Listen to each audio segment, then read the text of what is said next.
are watching Where Are They Now with your host, Dianne Hart. Now, here's Dianne. Good evening. Welcome to Where Are They Now? I'm your host, Dianne Hart, and I have the pleasure of interviewing a gentleman that's a flutist, a recording artist, and who performs both light jazz and classical compositions.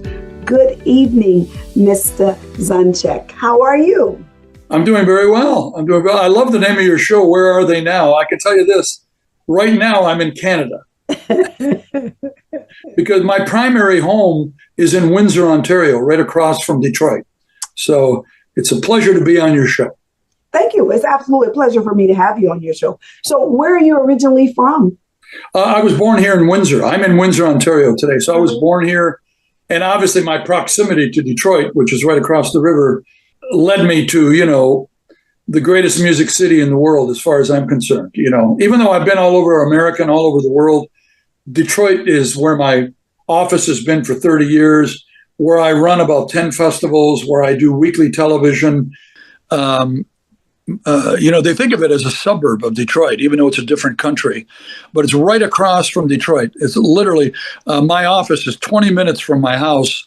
I live in Windsor, and it takes me 20 minutes to get to my office in downtown Detroit. So this is where I grew up, and this is where Detroit completely influenced my entire career. Let's talk a little bit about how old were you when you started playing an instrument? You must have read my bio because you said I was 8 years old when I started the guitar, and it was by default. My brother started playing guitar, and he was taking the lessons, and when he wasn't playing, I would mess around with it. And my mother said, why does the guy who's not taking the lessons play better than the guy who, and so I was the one who started taking the guitar lessons. So it started with guitar, 8 years old, and I don't think I ever looked back in terms of a plan B. I knew from that point on, in some way, shape, or form, it was going to be music. What I didn't know was that it was going to be the flute. That was a very interesting story. I'm sure it was. But before we get to that, I want to talk a little bit about your school. You attended school in Canada, and then you went on to college. Yeah, I went to University of Windsor, but that was later. I finished high school, went on the road with a rock and roll band. I come home to visit my parents. Mm-hmm. And a guy sells me a flute on the street for $9. Literally, how it happened. Instead of a watch, he recognized me as the guitar guy. I had this big, gigantic fro, and everybody in Windsor knew that I had gone off to Toronto to play in a rock and roll band. And this guy just approached me. I just liked the way it looked in the case. I had every reason to believe it. It was hot. It wasn't an expensive flute, but he wanted $50. I only had $9, and he took it. That started it. I became, by this point, I'm 20 years old, close to 21, and I became obsessed with the idea of learning how to play it. Very difficult instrument. And I realized that the best way to fast track my learning, this is about 8 months in, was to try to get into a university classical program. The level is just so high and the technique is just so high. And luckily for me, the prerequisite for a college, classical studies is not I bought a flute off a guy in the street 8 months ago. Somebody there recognized something, they let me in, and really the rest is history. I became obsessed with learning how to play it.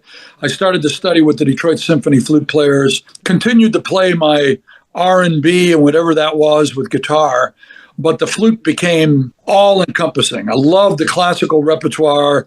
By the time I graduated, which would have been in 75, 76, I was playing a lot of gigs with the flute. And then at 1978, believe it or not, I made my first album. How did you do that? I financed it. I found a bank in downtown Windsor. It would never happen today. Mm-hmm. I was playing at a small club across the street from the bank, and I talked the manager, Mr. Parker, into loaning me $18,000 to make an album in 1978. And just to show you the difference, because nowadays you could never pull that off. And my credibility, Mr. Parker at one point, he kind of like hollers over to one of the gals working at the counter and said, Mary, come over here. He goes, do you know who this guy is? She goes, oh yeah, we go to hear him play all the time across the street. And that was all he needed to hear. And I got the $18,000 and made that first album. And everything just started to go from there. I started to study with Irvin Monroe, the principal flute player at Detroit Symphony. Mm-hmm. We not only became friends, and he continued to be my teacher, marvelous flute player. Next thing you know, we're recording together. We make a classical album right around 1980. 81, 82, I make my first contemporary jazz album called Elegant Evening with my friend Earl Klugh. And that album really started to get a lot of airplay. We had an amazing station, WJZZ radio station. And the minute they started to play that album in heavy rotation, this cover that I did of Angela Bofield's Angel of the Night.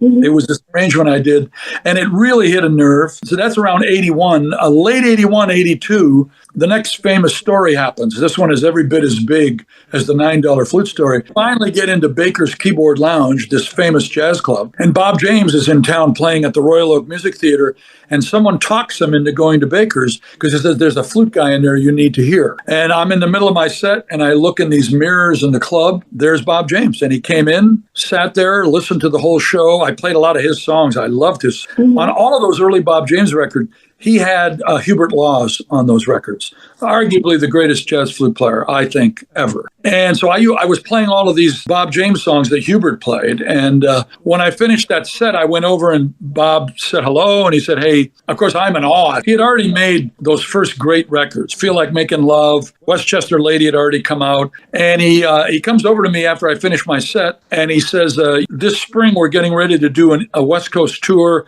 and then we're going to go to Japan. And then we're going to go to the Philippines, and then we're going to come back and we're going to play Carnegie Hall. Would you like to join the band? You said, of course not. Are you kidding? I'd have been happy to be the guy that went and got coffee for these guys, because all of my heroes were in that band. Right. That band, Gary King. So there's all that late 70s into early 80s, how the flute came about, and the wonderful connection with classical music. I never really studied jazz per se. I don't even consider myself a jazz musician. I consider my music jazzy, but my tastes are very eclectic. My preoccupation is the flute. I love the instrument. I put so many hours in it, and I had a very successful run with Bob, and then I recorded Romance with You, and then When Is It Real? And then it wasn't until 90. I had already been on 3 or 4 different independent labels.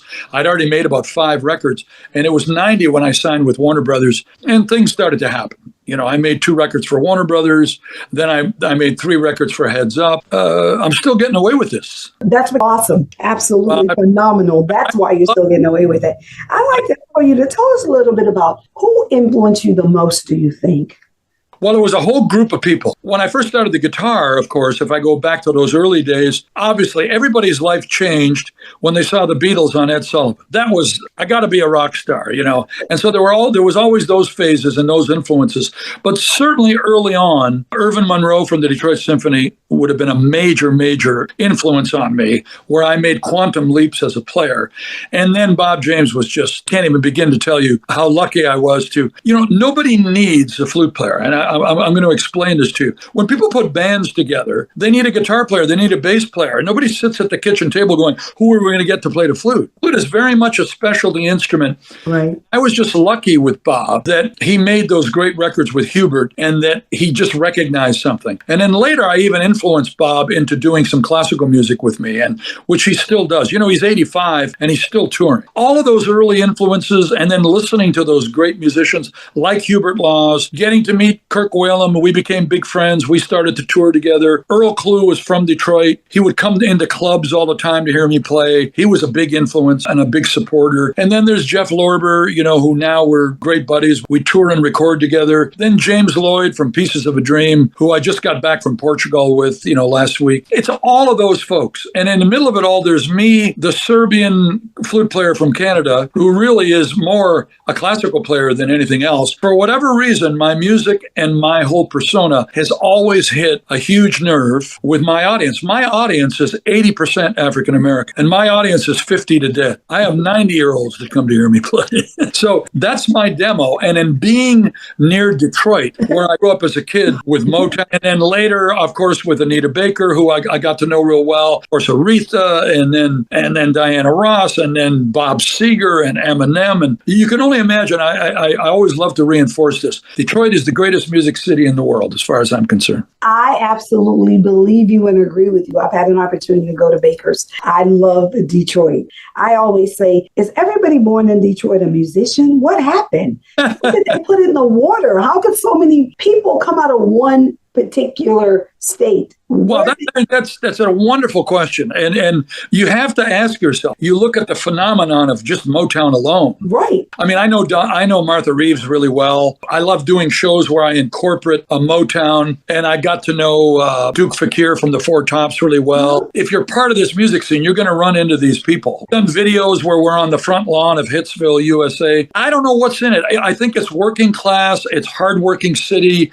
It's all these inner city. I mean, the amount of talent. I look at my band, and they're all, I got shoes older than most of my band members. And they're all, a lot of them church musicians. They're burning. When I first started to tour with Bob James and we would go out on tour and he would introduce me as a Detroiter, which I love, you always got this respect from the crowd, whether it was Carnegie Hall, the Apollo Theater. I mean, I managed to play all of those, playing an instrument that really is not mainstream. There's not a lot of us. Herbie Mann had a big career. Hubert Laws is a phenomenon. You've got a few flute players today, but for the most part, there's not a lot of us. Because that's not an easy instrument to play, for one. I would tell anyone, if you got a choice between the piano and the flute, pick the piano. And I don't care if you're 3 years old or you're a concert pianist. If you put that note down, it'll come out. On the flute, just getting a note out of that darn thing, all it is just a pipe with holes in it. You obviously recognize, how difficult it is, You make it sound sophisticated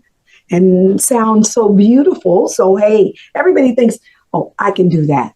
But I bet you they can't. All I know is that I still have to work at doing that. I never stop practicing. Kenny G, who became a very good friend, is another guy who just does not stop practicing. Whether you like his music or not, he's so committed. And I've known him since 1979, Kenny Gorelick. And whenever we're together or he comes through town or he's my guest somewhere, most of our discussions surrounds practice time. We just never stop. I was about to ask, how much practice do you do every day? Do you practice every day? I do. And it's, I guess the general answer to that is as much as I can. Right. Usually pressure will increase that. Like if I have a big show coming up and I have a lot of material to learn, but even more than that, I'll tell you what locks me up for 8 hours a day, classical repertoire. If I commit myself to playing a Telemann Suite in A minor, a Bach B minor flute sonata, a Mozart concerto, if I commit myself to doing that, it's so frightening and so challenging that I will, nothing makes me practice more. So, there's nothing new about this. If you look at all the great artists, you look at Herbie Hancock, who was a classical pianist, Chick Corea was a classical pianist, Bob James, who has a classical background. Classical music is at the root of a lot of these virtuosos because it's such an amazing primer. And then if you're a real artist, and I'm not trying to embarrass anyone out there who plays an instrument and doesn't want to practice hours every day, but if you're not practicing hours every day, I don't know. Are you really an artist? I don't know. I would say maybe not. But we're going to take a break and we're going to listen to Motor City Sway. Sway. Sway? Sway. It's an actual dance we came up with. Oh, can you show me how to do it? I can't, but I've got a great video with a lot of people. Motor City Sway. Okay, when we come back, we'll talk a little bit about that song on the other side.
Jam. So let's talk about that song, Motor City Sway. Where'd it come from?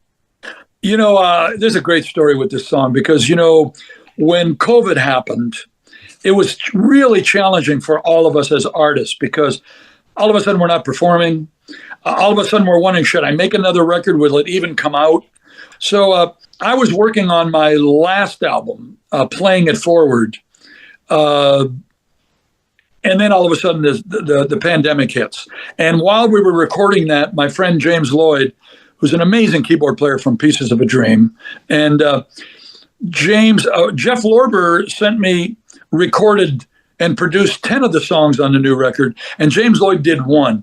And he sent me Motor City Sway, and right away I just loved it. And I go, Detroit's going to love this song because it's got that whole electric slide, hustle, that whole vibe going on with dancing. And we wound up releasing that as the single.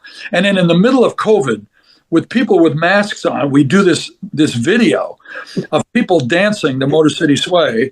And the choreographers of that dance were my assistant, we call her Front Row Phyllis.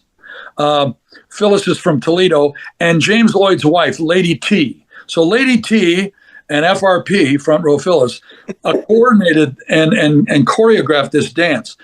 And because everybody was just looking for something good to happen, we went out and started to record that song with dancers in Hart Plaza, on the front lawn of Hitsville, USA. I love Detroit. Pretty much everything I do is a tribute to that city. So that video is so Detroit. And the song hit a big nerve. It just went viral. I mean, it was well over 500,000 hits, not only from the video we made, but when we were taping the video, someone made a recording of us in front of Hitsville, and it blew up. And it was because of the nerve it hit. Here it is, COVID. And you're seeing all of these wonderful people with men dancing, kids, adults. So I think it's a special song. Absolutely, it is. So thank you. Let me ask you this. What do you think, and I don't know how many you might have, what's your most remembered performance you think you'll never forget ever? Very difficult. That's very difficult. First of all, I love every performance. I mean, of course. One night I'm playing for 50 people. The next night, I would say going back, for me here in this area, soloing and performing with the Detroit Symphony Orchestra and my teacher Irv was a highlight, without a doubt. Just the challenge of all of that, and certainly playing Carnegie Hall with Bob James. Oh yeah, big solo. Certainly because I was in love with all the James Brown Live at the Apollo albums. Playing the Apollo Theater was a highlight. So that's quite a few of them. Hollywood Bowl, I'm very lucky. I have quite a few of those. Yes, you do. What do you think when you were traveling around the world outside of the United States, do you think was just absolutely awesome for you? My first infatuation with an audience was I was fascinated in the early 80s because my first tour to Japan was in with Bob James. And I was blown away by the acceptance and the love they have for the music. And it was really interesting because they're so respectful that while the concert's going on, you're not sure if they're really liking it because they don't want to make noise or anything. Where they're up dancing and rocking, and then when you get to the end of your song, they go crazy. I thought the Japanese folks and their acceptance of it. But everywhere we went, I mean, last week, for example, I was in Portugal and at a festival, and I met people from Ireland, from Britain, from South Africa. I can't pick a country. I'm fascinated that I don't know if you remember that old Western on TV where it was "Have gun will travel." Yeah. Have flute will travel. It's amazing the places that instrument has gotten me. It's just a joy. So, well, I know that you don't still have that $9 flute, or maybe you have it, but you're not still playing that $9 flute. No, the $9 flute. I'm so. Dianne, boy, would I like to have that as a suit. Where is it? I'll tell you a better one. No, the flute I play now. I actually have a name for her. When I did live radio, 12 years of mornings on CBS radio, and I always used to make sure that I played flute live on the show. It made me an artist who's on the radio, not a DJ. I've never been a DJ. But I was on there. I had a very popular show. It was very successful. And every day, my flute and I would do a little thing. It was like Name That Tune, where I would play a song. It was called Flute for Thought. Uh-huh. And I would play a song, and if they named it, they won a prize. And the co-star was my flute, Goldie. And my flute's name is Goldie because she is solid 18-karat gold. Ooh, she's a real flute. Real flute. Absolutely. She sounds beautiful.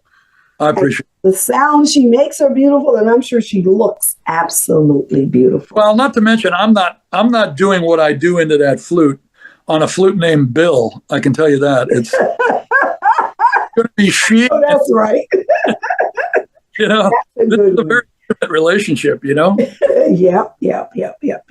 So let's talk a little bit about some of the people that you have performed with. I know you named about 4 or 5. I'm certain you've played with hundreds of awesome people. Did you ever play with Aretha?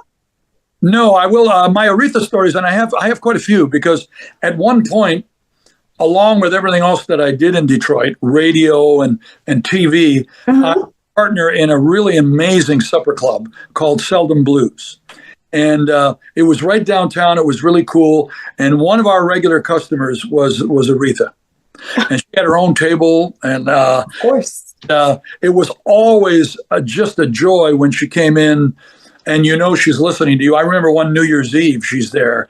I mean, can you imagine being up there playing and the audience is watching you, and Aretha comes in, and I can't. I'm sure you have a sense of what a queen she is. But remember, we also have Anita Baker who really well, and she would come in. And so Detroit's special that way. And I never got to actually perform with her. But I toured with Angela Bofield for years. Okay. Loved Angela because I loved her songs.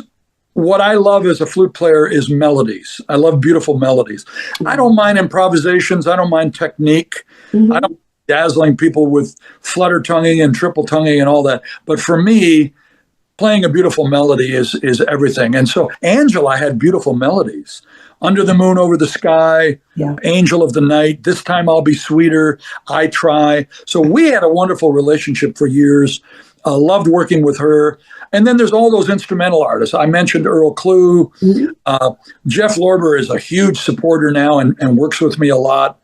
James Lloyd from Pieces of a Dream. I work with a lot of those. Keiko Matsui and I recently did a show together at the Fox Theater. So, I've been pretty lucky with that. I would say the biggest ones were the ones I mentioned earlier. Mm-hmm. But, here's the great thing about this smooth jazz world. We can call it a jazz world, smooth jazz world. All of the artists collaborate. That's good. All of the artists support one another. Good. Go to these concerts. There's no there's no bickering, there's no fighting. Everybody respects one another.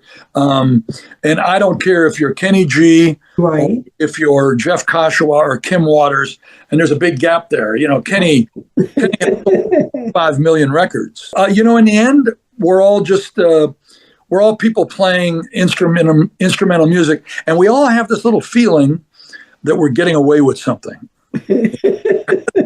Like, really? I understand needing police, cops, plumbers, electricians. Well, we need you all too. We absolutely do. Are you promoting any of your shows currently? Anything local in Detroit coming up? Yes, I have a lot of shows. The little a cottage industry that developed for me many years ago was because I started doing radio. I really got into media. And I do a weekly show on Detroit Public TV. I did Smooth Jazz morning show here for years, and then I got into the artistic director business. I have 10 major festivals that I run. Wow. On the River is my biggest, and I'm getting ready first weekend in August to do the 29th year. I've been doing that for 29 years. So I do Jazz on the River. I'm getting ready to do my second year for a historically very significant festival in Idlewild, Michigan. If you know the history of Idlewild, it's quite fascinating. And so by the end of the summer, I will bring in Will Downing, I'll bring in Ohio Players, I'll bring in Spyro Gyra, I'll bring in Gerald Albright. By the end of the summer, I will have brought all of them in. So you go to my website, zonjic.com, and you'll scroll. And what's fascinating is those aren't events that I just play at. They're events that I run, that I put together. And that's been a blessing for me. I don't travel as much as I used to because I don't need to. Right. This is, and I'm half joking, this is an empire I've built here. I'm sure. Festivals, media, radio, this wonderful audience. I can't begin to tell you the audiences in Detroit and how they've embraced. Really, I'm an adopted person over there. I'm a foreigner. I got a green card. See that acceptance, Detroit. I remember I brought Al Jarreau in once, and Al was a very good friend of mine, and he played this big festival for me. Obviously, he passed away not too long after this. And I remember when he played this event, the next day he called me and he goes, "Why aren't you doing this in 10 other markets in America?" Right. And I said, "Al, I'm not going to live that long." So much work in so many hours, Right. But you cannot find more incredible free events. Jazz on the River is free. Royal Oak Live, which is coming up in June, is free. Westland Smooth Summer Nights, six-week series, is free. It's Wow. and so I'm very lucky to have that kind of trust from people, and somewhere in there try to find time to practice. I don't know how you can find the time. You're extremely busy I can hear you and I know that you're extremely busy. What social platforms can your fans find you on? Well, we're kind of on Facebook. I won't lie to you. If someone does that for me, I'm not the guy. You'll see us floating out there. But here's the reality of my audience. And I mentioned earlier my audience, 50 to dead, 80%. My audience is very 50 till dead. I know, isn't that great? I love it. Festival I play in Westland, where my oldest fan, and I cross my fingers every year. His name is Stanley. He's going to be 93. He's going to be 103 this year. So every year we wait for Stanley, but Of course. I know, isn't that fascinating? If you really awesome. Yeah. So my point is, my audience is so analog that digitally, as far as I can get with most of that audience, is they'll go to my website. Mm-hmm. They still want phone numbers on posters and flyers. We have a huge database, an e-blast database. But my audience, they want to call someone. They want to talk to them. They want to make sure that like right now, for example, with Idlewild, I field all the calls. And when they get me on the phone, they go, "This is Alexander?" I go, "Yeah." And I answer those calls because I don't think there's anything more powerful than that relationship with those fans. And you know that in your business. If you ain't shaking hands, you can't do that all on social networks. Right. I rely more on television commercials, radio commercials, phone numbers, posters, flyers. And yes, we have some of the digital stuff going, but with that demographic being what it is, I won't say it again, 50 to dead, it's very analog and loyal as can be. Right. Yeah, I'm sure they are. Well, we're going to take another break and we're going to listen to Nightcrawler. And then when we come back, we'll talk a little bit about Nightcrawler. All right.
to Where Are They Now? I'm your host, Dianne Hart, and tonight my guest is Mr. Alexander Zonjic. Thank you so much for being here with me. I've enjoyed every minute of it. That's a bad jam. So let's talk about Nightcrawler. Where did Nightcrawler come from?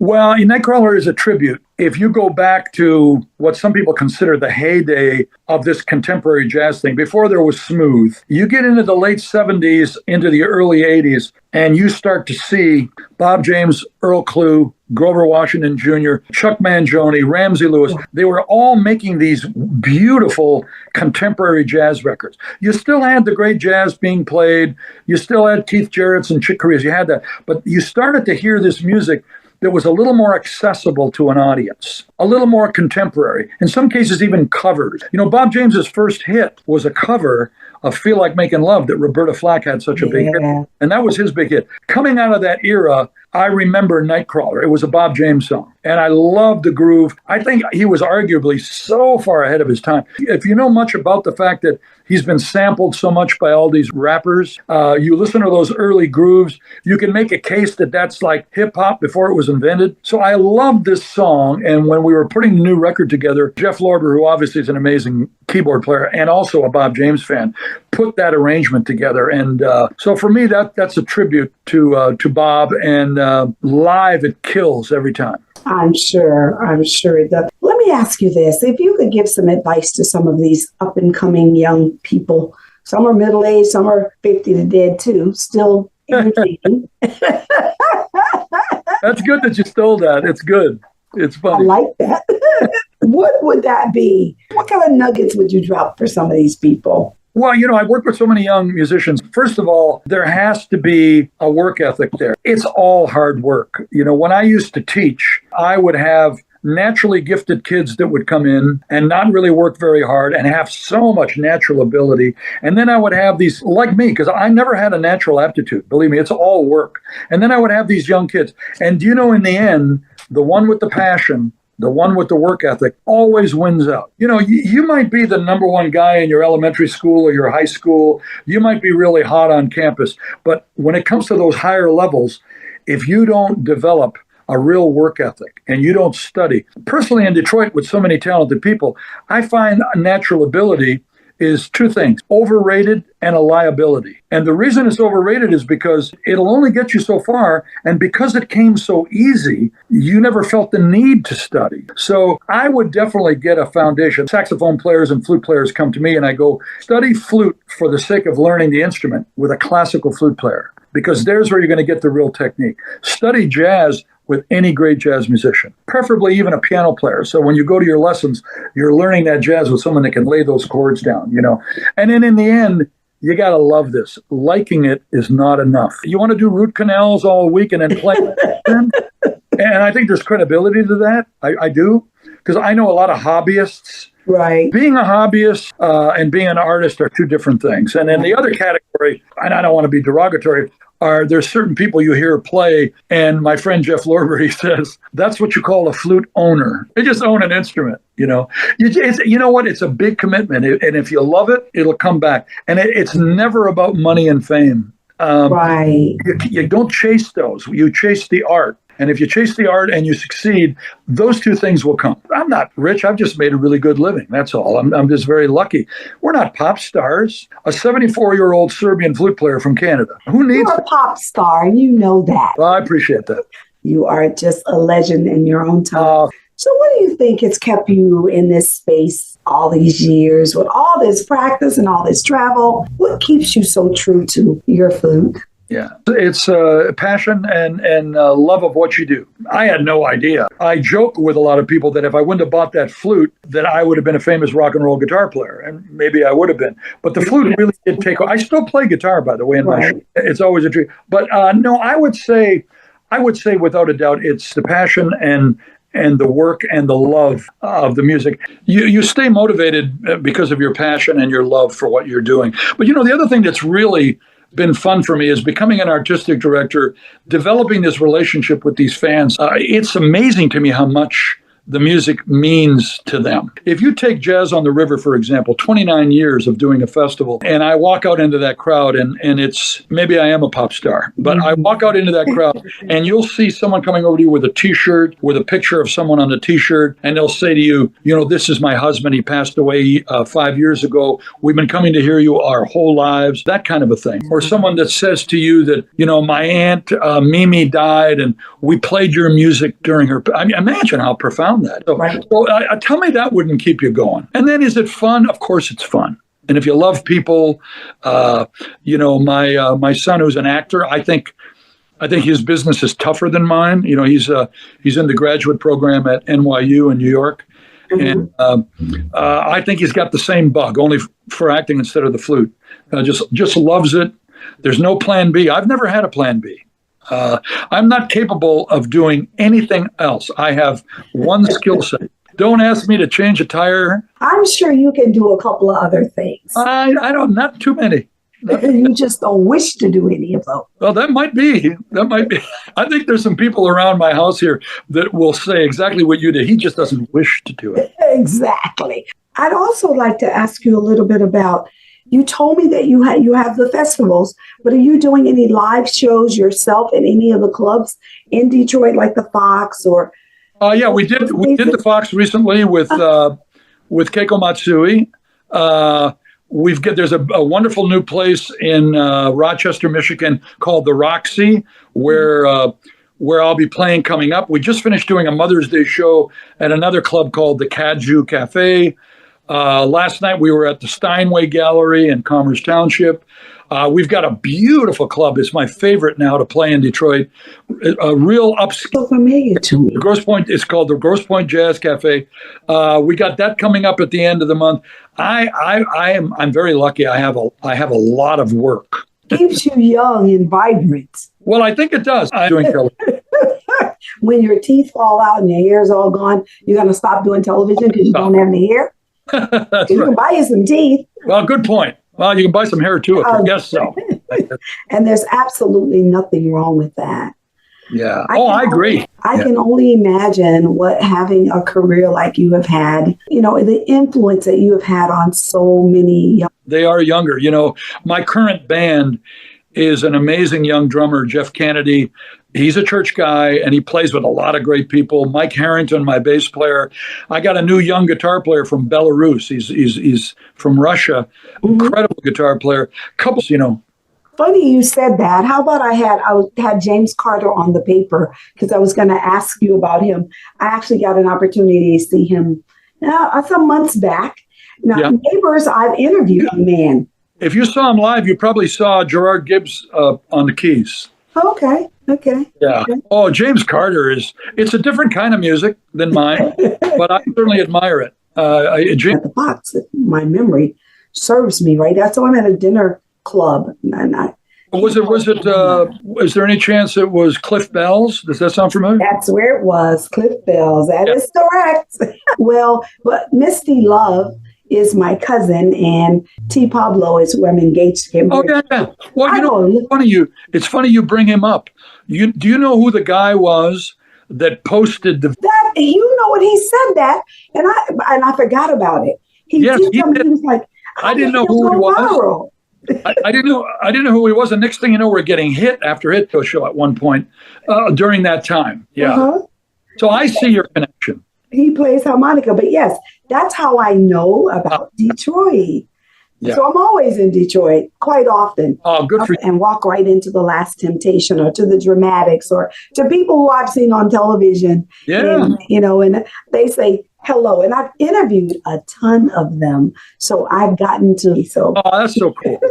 You still run into them. I still run into Martha Reeves a lot. She's 83 years old now and still going out on tour. You can imagine. Stevie, you might run into Stevie. Run into her. If we're on the east side, like the Dirty Dog, Grosse Pointe. I have to get over. Yeah. Joe Belgrade told me last night that she was with Smokey not long ago, but over in Canada about him last night. She's putting out a movie about him. He deserves a movie. Marcus is on one of my early records. Okay. He plays on When Is It Real? And of course, again, he's more real traditional bebop jazz, but band. And that's right. She did say that. Yeah. So, but yeah, those are, boy, Detroit. It doesn't. The names don't stop. And the Carters and Ron Carter and and rock bands and Bob Seger, and because they'll start giving me all these names. It goes, well, that may be true, but these are people who are from here. They didn't move here. L.A. Those people moved there. Right. New York, they moved.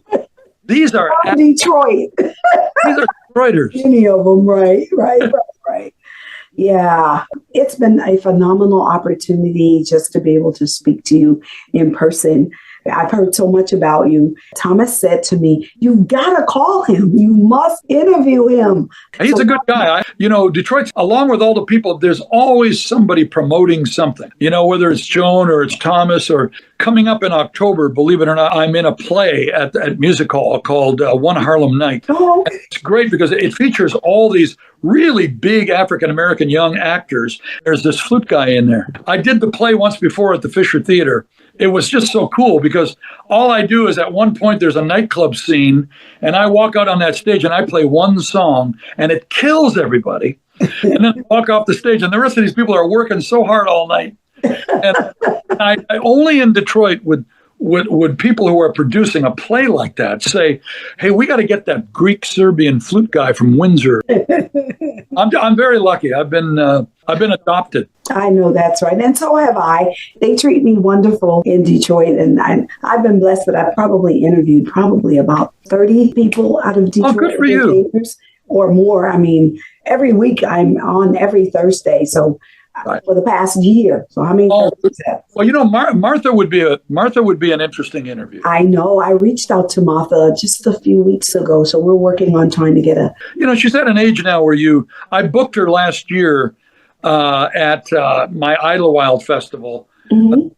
Idlewild, as you may or may not know, is this famous place in northern Michigan that's in the Green Book, where during a period of time, first place in America where African-American people could buy property. It treated artists like real artists. And everybody, Sarah Vaughan, Louis Armstrong, they all performed at Idlewild. Idlewild is magic. It really is. Wow. I had Martha up there, and I also had Mesa with us, and it was pretty much, she might take a little while to get on. She might be an interesting interview, but... I don't give up. You see, I didn't give up on you at all. I thank you so much for giving me this opportunity. Well, good luck. One day I'll have to find out about Dianne Hart and your day job. That's right. Absolutely. I have a Facebook page. I have a state representative page. It's State Representative Dianne Hart. And I also just have a regular Dianne Hart page. Yep. And in just a second, I'm going to give y'all some YouTube information about me. But you can go on to either one of my pages and you can really kind of see what it is that I've been involved in the past 7 years that I've been in the Florida House. Oh, what an interesting state to be a representative in, too. I'm going to be in Boca. I know that's a bit of a drive for you. I know where Boca Raton is. Yeah, when are you going to be down here? I'm going to be there. I got to find the date and I'll send it to you. I'm going to be there with Jeff Lorber at a place called The Funky Biscuit. And they book a lot of big names there. And like I said, next time I'm in Tampa, certainly I'll get by there. I've got friends in Tampa. James Lord, who I work with a lot, is planning on moving there. Oh. Yeah. So we will cross paths. Absolutely, we shall. Wow, how time flies. I hear that little... Oh, you know where I am now. Where are they now? That's right. Absolutely. Where are they now? Now you know where Mr. Alexander Zonjic is right now and some of the things that he's doing. So I want to thank you for giving me this opportunity. You can watch me every Thursday night on Where Are They Now on Detroit Hot TV. And that's at 7:30 p.m. on Thursday night. And you can also listen to Detroit Hot Radio. I'm sure we're playing your music. I'm absolutely sure we're playing your music. But listen, also, I am on Roku every Wednesday night on Tampa Bay TV, my channel on Roku. It's called The Opening Statement. I talk about politics, but I also show many of you all's videos. That's every Wednesday night at 7 o'clock on the Tampa Bay Network. You can also watch me on YouTube at Dianne Hart 2126. Subscribe, hit the bell, so every time I come on, you'll get a notice that I'm up. Again, I thank you so much for this opportunity tonight. Thank you, Dianne. Good luck with all of that. You got just as much stuff going on as I do. Not quite, but I'd like to have just that much. I'm enjoying it. So thank you. Look forward to seeing you soon. Thank you. Bye-bye.